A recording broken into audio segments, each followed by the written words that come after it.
We're in Amsterdam, where the world's leading cardiologists recently met for their annual European Congress. And they've made some pretty big announcements for people living with heart disease and actually diabetes as well. And this is big news because every year another 60 million people around the world develop heart disease and the various complications and impact that it can have on their lives. So in this video, we're going to pick out the 3 biggest scientific announcements from that Congress, which we feel are going to have an impact not only on clinicians, but people living with heart disease as well. I'm Amrit, I'm here with Patrick, and we're the GoggleDocs, and it's a pleasure to have you with us. So let's start with our first topic. And nowadays you can't get away from this phrase, the skinny jab, aka Wegovy, aka Semaglutide. This originally was developed as a diabetes medication, now available in a higher dose for weight management. And in this scientific meeting, there was an announcement regarding the use of this molecule in people with heart failure. Tell us more, and why were they looking at that in the first place, Patrick? Well, so specifically it was about heart failure with preserved ejection fraction. And this is not an uncommon complication of obesity, hypertension, type 2 diabetes. So a lot of our patients have this condition, and there are little therapeutic treatments really available for that. We've recently had evidence in terms of reducing hospitalization for heart failure by using SGLT2 inhibitors, but it was really here there was some data using, as you say, Wegovy, the 2.4 milligram dose in people who are overweight, average BMI was 60, in a randomized controlled trial looking at heart failure with preserved ejection fraction. 2 primary outcomes, so one was weight loss, and the other one was looking at their Kansas City cardiomyopathy questionnaire score, which really just is a measure of quality of life and mobility in those people. And the outcome of the study was in this, the average age was 69, 70. They improved weight, probably not a big surprise, but also improved quality of life in terms of that Kansas City cardiomyopathy questionnaire score. So it's really the first time we've seen treatments to improve the quality of life.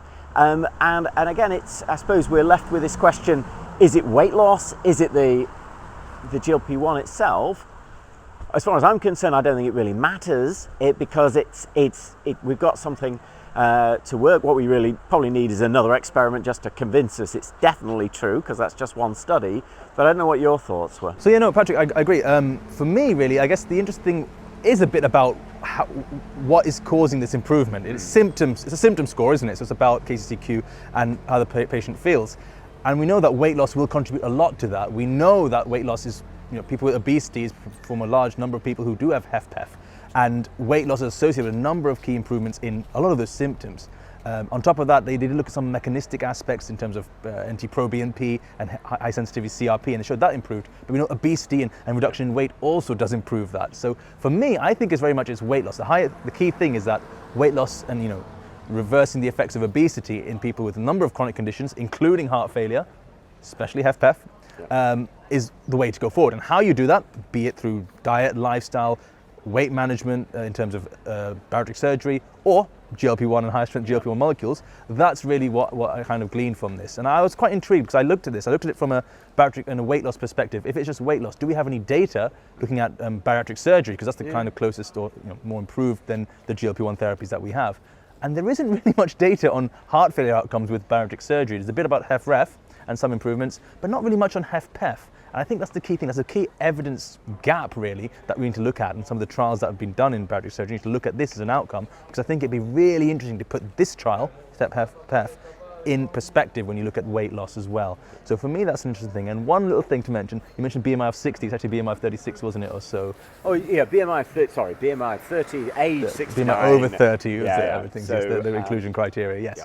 So for me, that's the thing. I think it's weight loss is important, and in this setting it was GLP-1. So for me, in a practical setting, I would look at it and say, well, actually, patients who have obesity and who have heart failure, okay, there's now an incentive to use.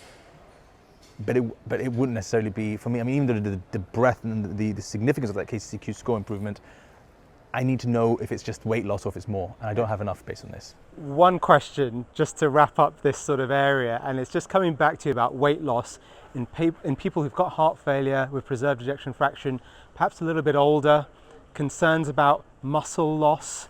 Is this something that, you know, we just need to keep at the back of our minds? We can't just be all guns blazing, I suppose. It's an interesting area. It's a whole separate area, really, because if you're improving, you know, weight reduction, it's muscle mass reduction, but also is it, you know, skeletal muscle as well, and does that kind of contribute to sarcopenia and frailty? Yeah.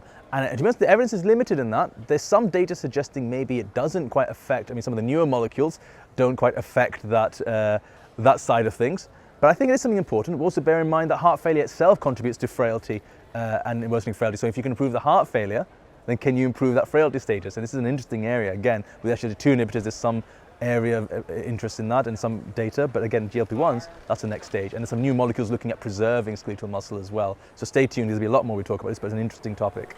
Okay, so let's move on to the second key message that we got from this scientific meeting of the world's top cardiologists here in Amsterdam, and that was really looking at lipid management. So we know that, you know, reducing lipids can have a positive effect on reducing the risk of cardiovascular events. You know, we know in the UK with QOF, for example, this year we've got newer targets with, you know, tighter targets for LDL and non-HDL cholesterol. So we also know there's a challenge with using statins for some patients, whether they're resistant to it, intolerant to it, or whether using a statin is just not enough to reduce lipid levels. And we got some more information during this meeting regarding non-statin therapies. Can you give us a bit more information about this? I don't mind picking up initially. Yeah. I mean, we got some, we're talking here about the CLEAR outcomes study. So it was presented earlier on this year actually at a different cardiology conference, but we've got further data, particularly in terms of primary prevention. They looked at the subset of CLEAR outcomes. About a quarter of those patients, quarter to a third, hadn't had any ischemic event. So there was this primary prevention. It seemed to work, if you believe it, even better in primary prevention than secondary prevention. I think that's probably a spurious thing, but we've got now probably the best evidence in terms of a tablet for people who can't take statins, and as you say, on a practical basis, that's actually quite a large number of patients, particularly since we're going to be targeting those in terms of secondary prevention, we're looking at those tighter lipid guidance. We're not going to get there, I think, with ezetimibe on its own. So gives good reassurance that we've got other agents now that work, and there were some harms. I don't know if you want to go on to the harms. I mean, there was a doubling there was a 50% increase in terms of relative risk of gout, and there was also an increase in terms of gallstones as well. But I think it gives us those additional options, and in truth, it's part of standard therapy really now, certainly for my patients who can't take statins. So that's good confidence to think that I'm doing some good. And just to remind you all, we're talking about bempedoic acid, which is a citrate lyase inhibitor, so works higher up in the pathway to statins. So this is where the CLEAR outcomes trial was looking at bempedoic acid against placebo and showed the benefits that we saw. I think that gout events is quite an interesting one actually, and it's something that probably does need to be highlighted and mentioned a few times. I think it's something that does need to be highlighted to the patients that we speak to, and that it can possibly be. And a lot of our patients with the metabolic syndrome picture, there will be some higher risks in that group as well. So I think it is important, and it's something to mention because it's shown in those trials in a number of those situations. So yes, I would say that. But apart from that, it's a valuable option certainly. And I work in secondary care, but use a lot of it, but also do work a bit in primary care and using it more and more frequently. I would say, there is more evidence, more reasons to use it in statin intolerant patients.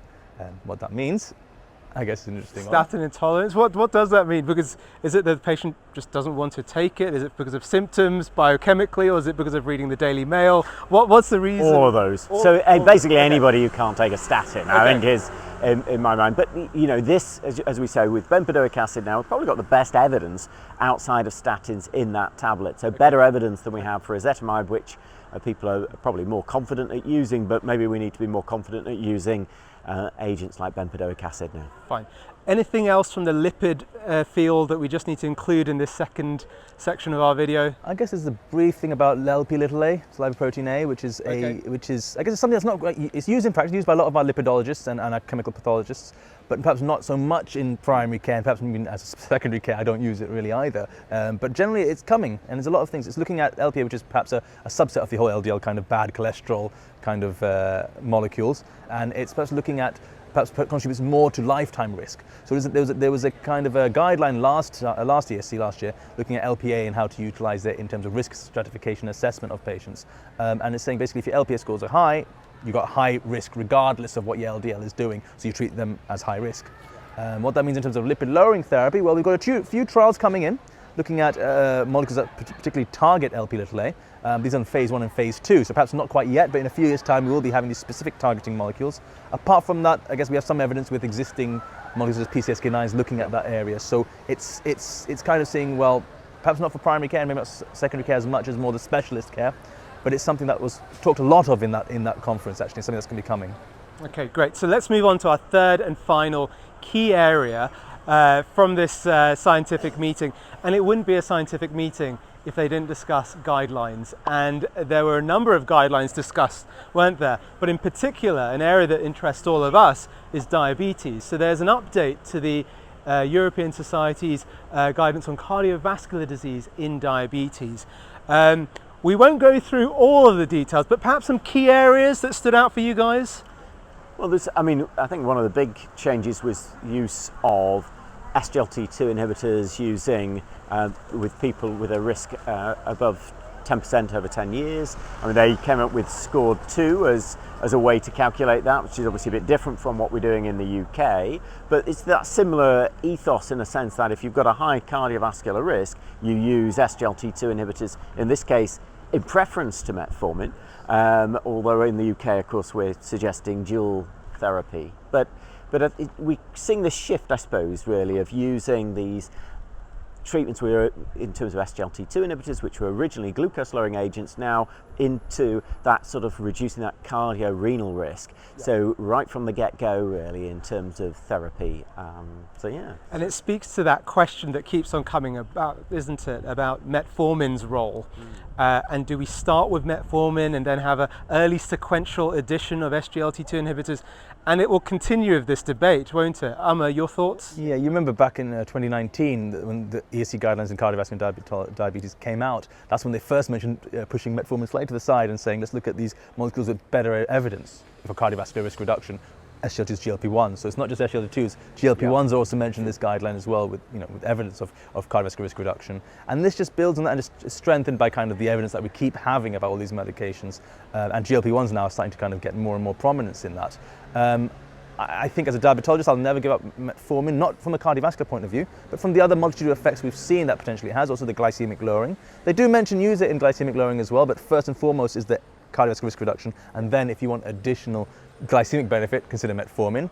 Obviously, that's from a cardiology perspective. Fair enough. It was a cardiology meeting. I can't argue with that. So, but from my point, I'll always go with that and say metformin. So I like the nice guidelines where it's concurrent use. So metformin and look at when to use SGLT2 as well. That risk, and it's QRISK2 score, isn't it? Or it's just 3 now, isn't it? With the nice guidelines, whereas it's SCORE2, which is slightly different. But again, it's cardiovascular risk and at 10% cutoff basically. Fine. Was there anything else in the guidelines that stood out for you? I guess again, it comes back to focusing on this obesity and weight management, and now it's not just in diabetes, type 2 diabetes, but also in cardiovascular disease management. So they focus and say, well, look at weight management, actively look at how steps to reduce weight in individuals to reduce their risk of cardiovascular disease. GLP-1 therapy is mentioned. I'm not sure if higher strength is mentioned as such because we're still coming to that, but certainly GLP-1 is mentioned. And of course, they've also mentioned bariatric surgery. I think is very good, very nice for them to mention that, because that's again, if in terms of weight loss, that's still the best thing that we have at this moment in time for the right people and the right patients. So again, that's highlighted. One last thing also I want to mention, they also mention, is you said cardiorenal disease. So it's not just SGLT2s in that group, they also talk about finerenone, a non-steroidal MRA. So again, now we're seeing more and more of these molecules that the evidence base has shown a benefit coming into guidelines. I think this is something in the UK that will slowly also make its way, if not already, with the nice updates.